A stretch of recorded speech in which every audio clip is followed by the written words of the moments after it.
Pinag-aasar ng mga fans si Lebron at AD, natameme sa sigaw ng mga fans, bagsak pa si LBJ.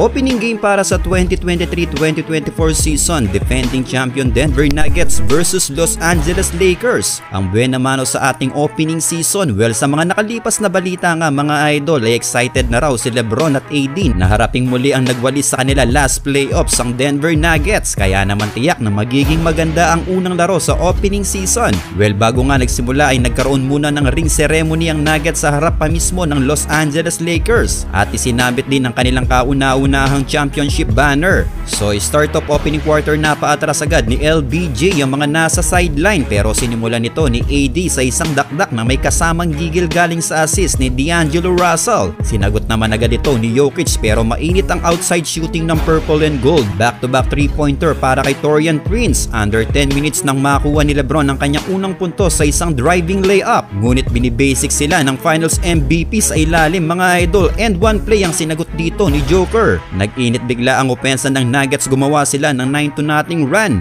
Another driving layup for LeBron James, pero hirap mapigilan ni AD si Jokic sa ilalim na mayroon ng 10 points at 5 rebounds. Under 4 minutes mark, corner 3-pointer for KCP para isampa sa 2 digits ang kanilang kalamangan. And the first quarter, 34-20, tambak agad ang Lakers ng 14 points. Malamig pa si Lebron, 4 points lang ang tinala at 6 points naman for AD. Second quarter ay patuloy ang pananalasa sa 3-point area ng Denver Nuggets. Tumba si LBJ nang mapatid siya ni Reggie Jackson, pero bumawi si Lebron. Walang nagawa ang tatlong defender ng Nuggets. Back-to-back points for LeBron James. Halos kalabawin na ang mga dumidepensa sa kanya. Kalabaw lang talaga ang tumatanda. 8 minutes mark, Jokic versus AD. Nawala bigla ang pagiging best defender ni AD kay Jokic mga idol. Binibira niya lang ito sa ilalim ng court. Si Jokic pa din ang kanilang naging leading scorer na mayroon ng 19 points and 9 rebounds sa first half. Pero hindi pumayag si AD nang walang sagot. Sinimulan niya ang kanyang opensa sa isang tres na binabaklas din ng inside defense ng Nuggets. Siya ang kanilang naging leading scorer sa quarter na ito na nagtala ng 11 points. 6 points naman ang naidagdag ni Lebron para maibaba ang kalamangan ng Nuggets sa 9 points. Start of third frame, nice steal for Austin Reeves. Easy dunk na nasundan agad ng driving layup ni Taurean Prince. Kaya baba agad sa 5-point lead ang lamang ng Nuggets, pero gandang assist naman from Jokic to Murray na nauwi sa end one place. Sumabay pa dyan si Lebron mga idol.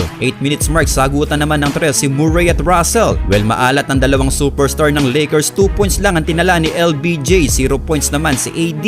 Buti na lang at nag-step up si Taurean Prince at Russell, kaya natapos ang third frame 87-80. Hawak pa din ang 7-point lead ng Nuggets. Fourth and last quarter, back-to-back points for Lakers. Goaltending ang naitawag dito para kay Gordon. Gandang spin move naman para kay Christian Wood. Baba na sa 3-point lead ang lamang ng Nuggets, 84-87. Pero after nito mga idol, sumagot ng 9-2 run ng Denver. 7 minutes mark, balik sa 2 digits ang kalamangan ng Nuggets, 101-90. Maganda ang ball rotation ng Denver mga idol. Team effort din ang kanilang opensa, kaya hirap ang purple and gold na maitabla ang talaan. Hindi na bumaba pa sa 2 digits ang hawak na lamang ng Nuggets, kaya sa huli ay nakuha nga ang panalo ng Nuggets sa final score na 119-107. Nagtala si LeBron James ng 21 points and 8 rebounds, 17 points for AD.